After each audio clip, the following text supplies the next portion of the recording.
রাসূলুল্লাহ সাল্লাল্লাহু আলাইহি ওয়াসাল্লাম বলেন, উসিকা বিতাকওয়াল্লাহ, হে আবু যর তুমি কি করো? বেশি বেশি আল্লাহকে ভয় করো। কি বলছেন? আল্লাহর নবীজি সাহাবীকে কি বলছেন? তুমি তাকওয়া অবলম্বন করো, তুমি বেশি বেশি কি করো? তাকওয়া অবলম্বন করো। মানে আল্লাহ সুবহানাহু ওয়া তাআলাকে তুমি বেশি বেশি কি করো? ভয় করো। মানে তাকওয়াটা হচ্ছে এমন এক জিনিস, এটা একটি আরবি শব্দ। এটা ওয়াকায়াতুল শব্দ থেকে উৎকলিত হয়েছে। এই তাকওয়া শব্দের অর্থ হলো কি? ভয় করা। তো আপনি কাকে ভয় করবেন?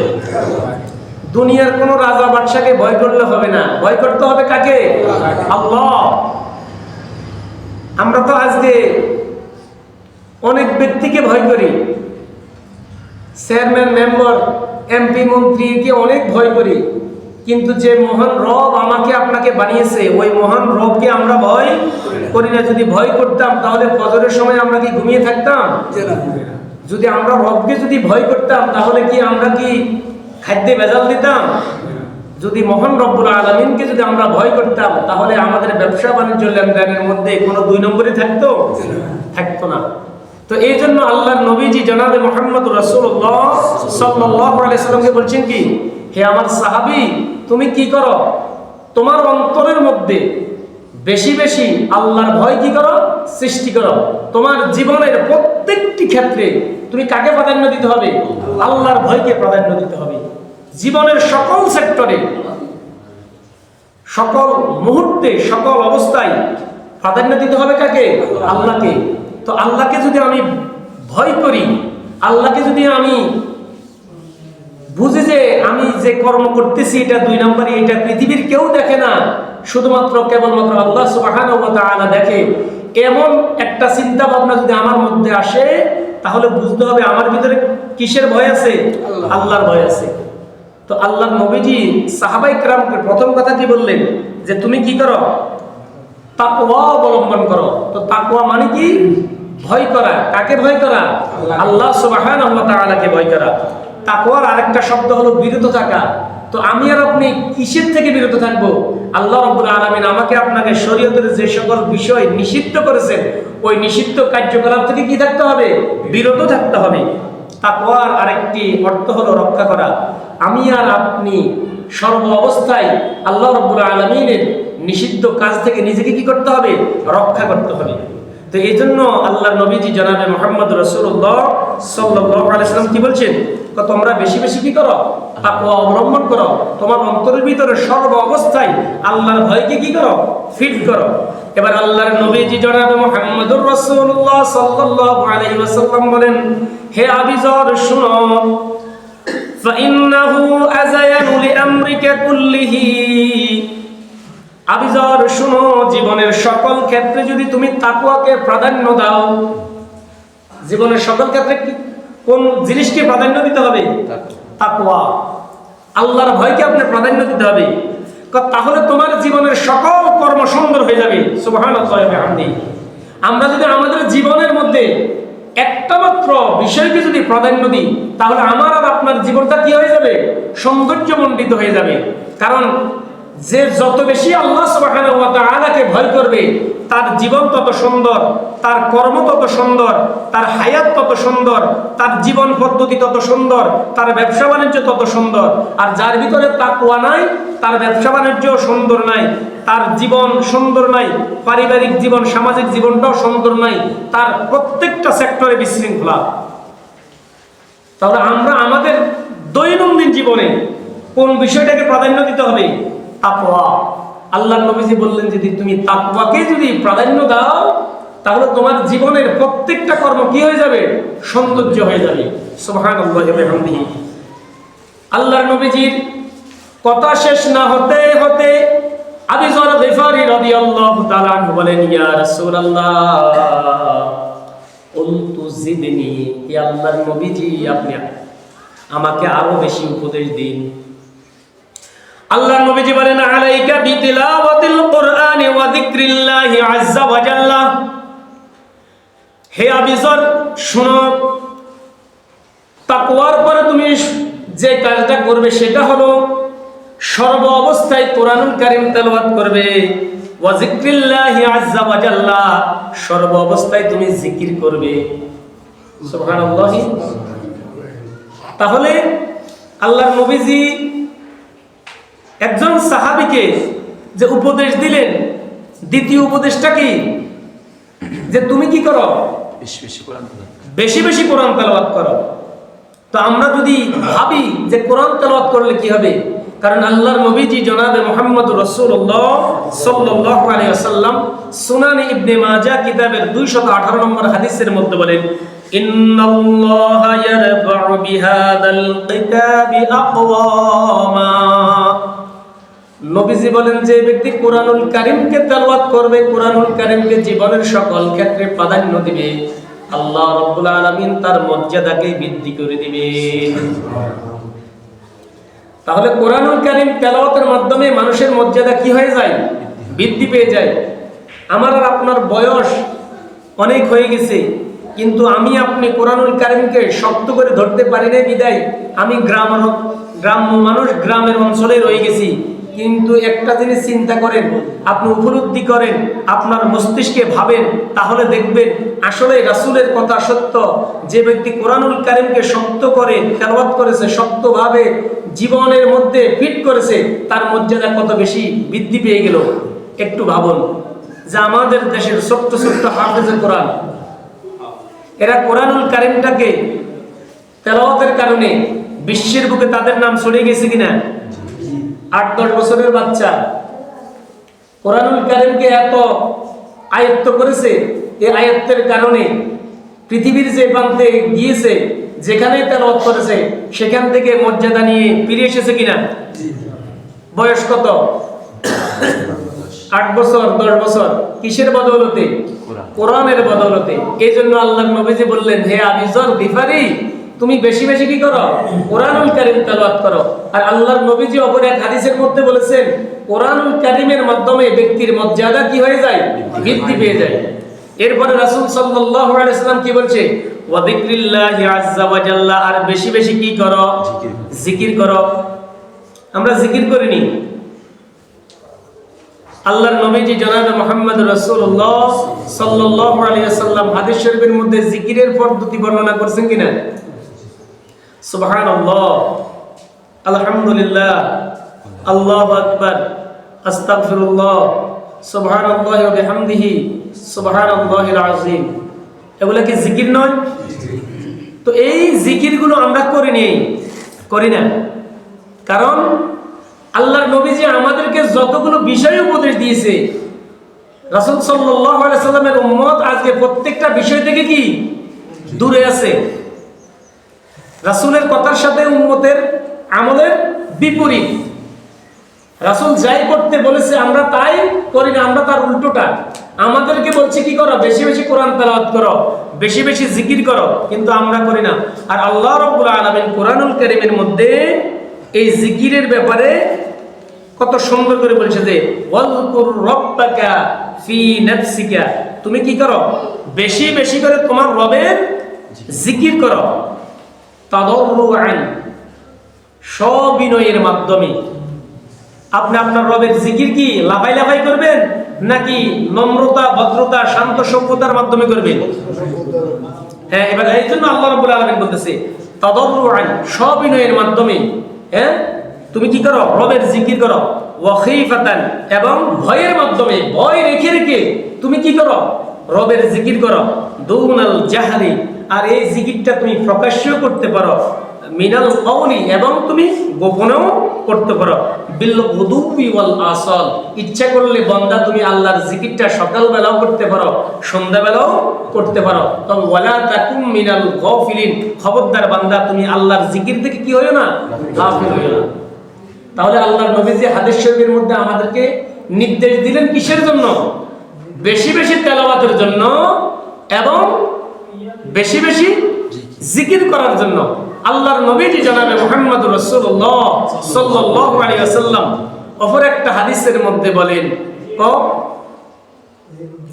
ইন্না হাযিহিল কুলুবা ইয়াসদা কামা তাসদাল হাদীদ, রাসূলুল্লাহ সাল্লাল্লাহু আলাইহি ওয়াসাল্লাম হাদিস শরীফের মধ্যে বলেন, মানে লোহার মধ্যে যেমন মরিচিকা পড়ে, মানুষের অন্তরের মধ্যেও কি মরিচিকা ধরে। তো আল্লাহর নবীজি জনাবে মুহাম্মদুর রাসূলুল্লাহ সাল্লাল্লাহু আলাইহি ওয়াসাল্লাম বলেন, লোহার মধ্যে মরিচিকা পড়ে তখন যখন লোহার মধ্যে পানি লাগে, আর মানুষের অন্তরের মধ্যে মরিচিকা পড়ে তখন যখন মানুষ বেশি বেশি পাপ কাজ করে। এরপরে আল্লাহর নবীজি জনাবে মুহাম্মদুর রাসূলুল্লাহ সাল্লাল্লাহু আলাইহি ওয়াসাল্লাম হাদিস শরীফের মধ্যে বলেন, ইয়া আমার সাহাবায়ে কেরাম, তোমরা কি তোমাদের কলবের মরিচিকা দূর করতে চাও কিনা? ইলা ইয়া রাসূলুল্লাহ ওয়া মা জালাউহা, হে আল্লাহর রাসূল, অন্তরের মরিচিকা কিভাবে দূর করব? আল্লাহর নবীজি জনাবে মুহাম্মদুর রাসূলুল্লাহ সাল্লাল্লাহু আলাইহি ওয়াসাল্লাম বলেন, হে আমার সাহাবায়ে কেরাম, তোমরা যে তোমাদের অন্তরের মরিচিকা দূর করতে চাও, তাহলে বেশি বেশি করে কোরআনুল কারীম তেলাওয়াত করো। সুবহানাল্লাহ। তাহলে আমাদের দৈনন্দিন জীবনে আমরা যে কাজটা করব সেটা কি? বেশি বেশি কোরআনুল কারীম তেলাওয়াত করতে হবে এবং বেশি বেশি আল্লাহর জিকির করতে হবে। আমি শোয়া অবস্থায় আছি, শোয়া অবস্থায় আল্লাহর জিকির করা যাবে কিনা? আমি দাঁড়ানো অবস্থায় আছি, দাঁড়ানো অবস্থায় আল্লাহর জিকির করা যাবে কিনা? আমি ব্যবসা বাণিজ্যের জন্য ক্রয় বিক্রয়ের মধ্যে আছি, ওই সময় জিকির করা যাবে কিনা? ওই সময় আমার জবানে জিকির থাকবে আল্লাহর, আর ওই সময় যে আমার ক্রেতা হিসেবে ক্রয় বিক্রয়ের ক্ষেত্রে জিকির থাকবে, এই ব্যক্তিকে ঠকানো যাবে না। তাহলে জিকির আপনার অন্তরেও করা যাবে, আবার আমলের মধ্যেও করা যাবে। এরপরে ওই সাহাবী আবু যর গিফারী রাদিয়াল্লাহু তাআলা আনহু বলেন, ইয়া রাসূলুল্লাহ, আপনি আমাকে আরো কিছু উপদেশ দেন। ইয়া রাসূলুল্লাহ, আপনি আমাকে আরো কিছু উপদেশ দেন। ক্বালা আলাইকা বিতুলিস সামতি। এবার আল্লাহর নবীজি জনাবে মুহাম্মদুর রাসূলুল্লাহ সাল্লাল্লাহু আলাইহি ওয়াসাল্লাম ওই সাহাবীকে বলতেছে, হে আবু যর গিফারী, তুমি কি করবে? সর্ব অবস্থায় চুপ থাকবি। কি করবে? তুমি সর্ব অবস্থায় চুপ থাকবে। আমরা কি মনে করি? আমরা মনে করি যে কথা বলতে পারলেই কি চালাক। আর আল্লাহ রাসূল আমাদেরকে কি শিখাচ্ছেন? সর্ব অবস্থায় কি করবে? চুপ থাকবে, চুপ থাকবে, বিনা প্রয়োজনে কথা বলবে না। তো আল্লাহর নবীজি আবার বলতেছে, কেন চুপ থাকবে? তুমি যখন বেশি বেশি কথা বলবা, এই বেশি বেশি কথা তুমি বলো না, বেশি বেশি কথা বলাই কে? শয়তান। আপনি মনে করেন আপনি চালাক, শুধু কথা বলতেছেন বলতেছেন, হঠাৎ করে একজনের গীবত শেখায় শুরু করে দিলেন, হঠাৎ করে অপরের পরনিন্দা শুরু করে দিলেন, বলতে বলতে অপরের মহিলা কি করে, অপর বাড়ির ছেলে কি করে, মানে যাবতীয় যা আছে অশ্লীল সবকিছু আমরা বলি। তো আল্লাহ নবী বলছে কি, তুমি বেশি বেশি কি করো? চুপ থাকো। চুপ থাকাটা তোমার জন্য কল্যাণকর। আর যদি তুমি বেশি কথা বলো, বুঝতে হবে শয়তান তোমার কি করে? ফসা দিচ্ছে। এই জন্য তুমি বেশি বেশি শুধু কথা বলতেছো। এরপরে ওই সাহাবী বললেন, ইয়া রাসূলুল্লাহ, আপনি আমাকে উপদেশ দেন। আল্লাহর নবীজি জনাবে মুহাম্মদুর রাসূলুল্লাহ সাল্লাল্লাহু আলাইহি ওয়াসাল্লাম বলছে, হে আমার সাহাবী আবু যর গিফারী, তুমি কি করো? বেশি বেশি কান্না করো। কি করো? আমরা কি করি? আমরা কি করি? বেশি বেশি হাসি। আর আল্লাহর নবীজি তার সাহাবীকে নির্দেশ দিলেন কি, তুমি বেশি বেশি কান্না করো।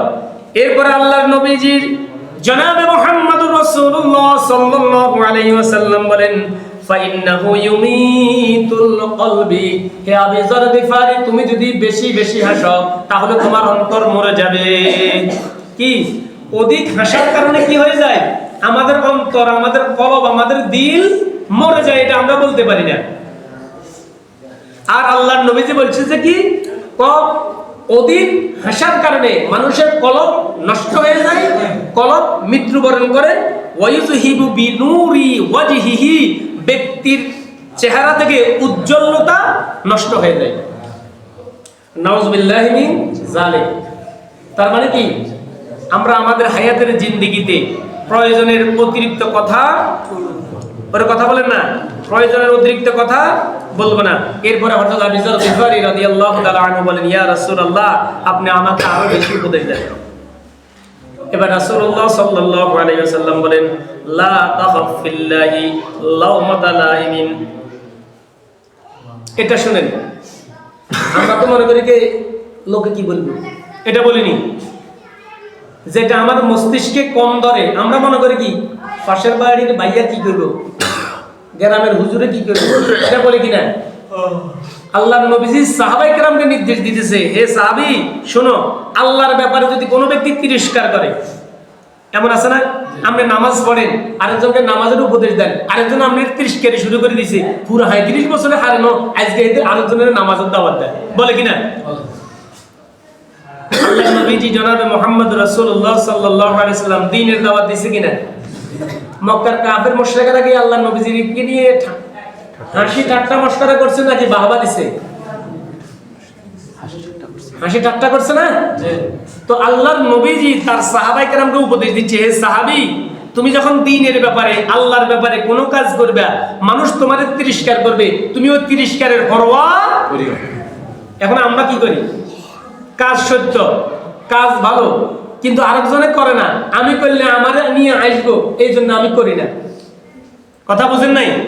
কাজটা কি ভালো, শরীয়ত সম্মত, কিন্তু আমি করলে আমার নিয়ে মানুষ হাসাহাসি করবে, এই জন্য আমি করি না। আসলে কি এটা ঠিক না বেঠিক? তাহলে দ্বীনের কাজ আমি করব, করতে গেলে যদি কেউ আমার নিয়ে মশকারি করে, করুক, কারণ মুহাম্মদুর রাসূলুল্লাহ সাল্লাল্লাহু আলাইহি ওয়াসাল্লাম দ্বীনের কাজ করতে গিয়ে ঠাট্টা মশকারির মধ্যে পড়ছে কিনা, দ্বীনের কাজ বন্ধ করে দিয়েছে কিনা, দেয় নাই। তাহলে আমাদেরকে কি করতে হবে, যেটা শরীয়ত সম্মত কাজ, দ্বীনের কাজ, এটা আমি করবই। আমাকে নিয়ে কে হাসবে, কে কাঁদবে, এগুলা দেখার পরোয়া করার সময় নাই। এরপরে আবু যর গিফারী রাদিয়াল্লাহু তাআলা আনহু বলেন, ইয়া রাসূলুল্লাহ, আপনি আমাকে আরো কিছু উপদেশ দেন। রাসূলুল্লাহ সাল্লাল্লাহু আলাইহি সাল্লাম বলেন, লা ইয়াহজুরুকা আনিন নাস। এটা শুনেন, আজকের হাদিসটা অত্যন্ত গুরুত্বপূর্ণ একটি হাদিস আমাদের জীবনের জন্য। এটা আমরা শোনার চেষ্টা করি। সম্মানিত উপস্থিত হাজিরিন, আপনার ভিতরে এমন কিছু গুণ আছে, দোষ আছে, আরেকজন মানুষের ভিতরে এমন দোষ আছে, কিন্তু আমি আমারটা বলি না, আরেকজনটা নিয়ে লাফালাফি করি কিনা, করে কর না? আল্লাহর নবী বলছে, হে আবু যর গিফারী, তোমার ভিতরে যে দোষ আছে, এই দোষটা যদি আরেকজনের ভিতরে থাকে, খবরদার তুমি তার নিয়ে হাসাহাসি করবে না, আগে তুমি তোমারটাকে সংশোধন করো। সমাজের 93% মানুষই খারাপ, সে তার নিজেরটা দেখে না, কাকতালে ফাড়াফাড়ি করে। নিজের মেয়ে পর্দা করে না, বোরকা পরে না, এটা নিয়ে তার মাথা ব্যথা নাই। হুজুরের মেয়ে বাজারে গেছে, ওইটা নিয়ে তার মাথা ব্যথা, এমনটা নাই। দেখছো নি, দেশটা নষ্ট হয়ে গেছে। কি হয়েছে রে, শরীয়ত শরীয়ত সব উড়ে গেছে। দেখছো নি, হুজুরের মেয়ে পর্যন্ত বাজারে যায়, কিন্তু নিজেরটা যে বোরকা পরে না, এটা নিয়ে কর না, নিজেরটা কি করে না, শরীয়ত মানে না, বোরকা করে না, বেহাইয়ার নির্লজ্জের মতো হাঁটে, এটা নিয়ে তার মাথা ব্যথা নাই। কিন্তু আলেমের মেয়ে, হুজুরের মেয়ে বোরকা পরে কোথায় গেছে, বাজারে গেছে, এখন আর এটা তার মাথায় ধরে না। তাহলে নিজের ভিতরে দোষ সবচাইতে বেশি, ওইটা সে দেখে না, আর একজনেরটা স্বল্প, ওইটা নিয়ে তার মাথা ব্যথা বেশি। এই জন্য আল্লাহর নবীজি কি বললেন, তোমার ভিতরে যে দোষ আছে, এই দোষটা যদি আরেকজনের ভিতরে থাকে, তুমি তার সমালোচনা করি না, তুমি কি করো, তোমার নিজের সংশোধন করো। এমনটা নাই? কথা বুঝেন নাই? নিজে নামাজ পড়ে না, আরেকজনের নামাজ পড়তে একটু অসুবিধা, এটা নিয়ে হেঁটে বেড়া, দেখছো নি, ওই নামাজ 4 রাকাত জায়গা 3 রাকাত হয়েছে, ওইতে শেষ দাও দিতে না, এটা কি নামাজ হইব নাকি? নিজেরটা পড়ে না, পরে পড় না, নিজে পড়ে, আরেকজনেরটা ও না। এখন ভাবনার দরকার ছিল কাকে নিয়ে, হাই হাই আমি তো পড়তেই জানি না। তো আল্লাহর নবীজি কি বললেন, হে সাহাবী, খবরদার, তোমার ভিতরে যে দোষ আছে, এই দোষটা যদি হুবহু আরেকজনের ভিতরে থাকে, খবরদার তুমি তার সমালোচনা করিও না, আগে তুমি তোমার সংশোধন করো। ঠিক আছে নি? তাহলে আমরা কি করব, আমার ভিতরে যা আছে তা থাক, ঘরের বাঁশ ঢুকে দিই, কর না, আমার ভিতরে যা আছে তা থাক, ঘরেরটারে বাঁশ ঢুকে দিই, এমনটা হবে না যে? এটা কার? রাসূলের হাদিস। রাসূলের হাদিস মানলে কি আমরা কি লাভবান হব? করে কর না, লাভবান হব। সাহাবায়ে কেরাম পালন করে কি লাভবান হয়েছে নাকি বেজ্জতি হয়েছে? লাভবান হয়েছে। তাহলে রাসূল সাল্লাল্লাহু আলাইহি ওয়াসাল্লামের এই হাদিসগুলো আমরা মানলে কি সম্মানিত হবে নাকি বেইজ্জতি হব? সম্মানিত হব। আমি তো মনে করি এই হাদিসটার উপরে আমল করলে জীবনে আর কিছু লাগে না। তাহলে এক নম্বর কাজ কি? তাকওয়া। এক নম্বর কাজ কি? তাকওয়া। দুই নম্বর কাজ কি? বেশি বেশি তেলাওয়াত করব। তিন নম্বরে বেশি বেশি জিকির করব। জীবনের সকল ক্ষেত্রে আমি শাহিদ আছি কারবা চালাই দিই সুবহানাল্লাহ আলহামদুলিল্লাহ আল্লাহু আকবার আল্লাহু আকবার। আপনি যে অবস্থায় আছেন আল্লাহ তো বলছে দুনাল জাহরি, মানে তুমি যে অবস্থায় থাকো প্রকাশ্যে পড়ো গোপনে পড়ো সর্ব অবস্থায় কার জিকির করো? আল্লাহ। কিন্তু আমাদের ভিতরে এটা আসেনি। আমরা নিজে নিজে একা একা হাঁটে নিয়ে নাও কি করেন রে কালকে রাতে যে উইয়ারে তো দেখলাম রাতে 10টা বাজে হুজুর কাছে বাজারে তো যা এতে এত রাত বাজারে কিচ্ছি কার চিন্তা ভাবনা কি দেখছেন নি? আমরা একলা একলা আছেন, এখন আমরা করবেন না কি জিকির? এখন আমরা করেন কি? কি রে কালকে রাতে 10টা বাজে হুজুর সাইকেল চালায় বাজারে দিন বাইরে গেলে এত রাত হুজুরে বাজারে কি সাইকেল, মানে শয়তান আমাদেরকে এমন ভাবে ধরছে। এখন সর্ব অবস্থায় শয়তান আমাদেরকে কি করে? মানে ওই যে সাবিদি গেছে খোসা না, ওই যে সাবিদি গেছে আর সাবি সুন্ড না, আমরা শয়তান থেকেও কথা বুঝেন নাই? আপনার কাজ কি? আপনি যখন একাকিত্ব আছেন একক ভাবে আছেন তখন শুধুমাত্র কি করবেন? আল্লাহর জিকির করবেন। আর যদি কোরআন তেলাওয়াত জানেন কোরআন তেলাওয়াত করবেন। আর কথা কম বলতে হবে। এটা কে বলছে? আল্লাহর নবীজি বলছে তুমি চুপ থাকো। চুপ থাকলে কি হবে? শয়তান তোমার কাছে আসতে পারবে না। আর কম হাসো, কম হাসলে কি হবে? যদি বেশি হাসো তো তোমার অন্তর মরে যাবে, তোমার চেহারা থেকে নূর চলে যাবে। কিন্তু আল্লাহর নবীজি হাদিসের মধ্যে যাই বলছে আমরা তার বিপরীত। আসবার সময় কি জানি আওয়াজিল পর্যন্ত দেবাই, আমরা দেবাইনি। আমরা হাসার সময় কি করি? আলাজিল পর্যন্ত দেখাই। আল্লাহ আমাদেরকে হেফাজত করে। এজন্য আমাদের অন্তর মরে গেছে। এজন্য আমরা মসজিদে আসলে আমাদের অন্তর বিগলিত হয় না, আল্লাহর দিকে আমরা রুজু হতে পারি না। চেহারার অবস্থা খারাপ, চেহারার ভিতরে আমাদের নূর নাই। কেন? রাসূলের হাদিসের বিপরীত থাকার কারণে আজকে আমরা অনেক অতল গভীরে চলে গেছি।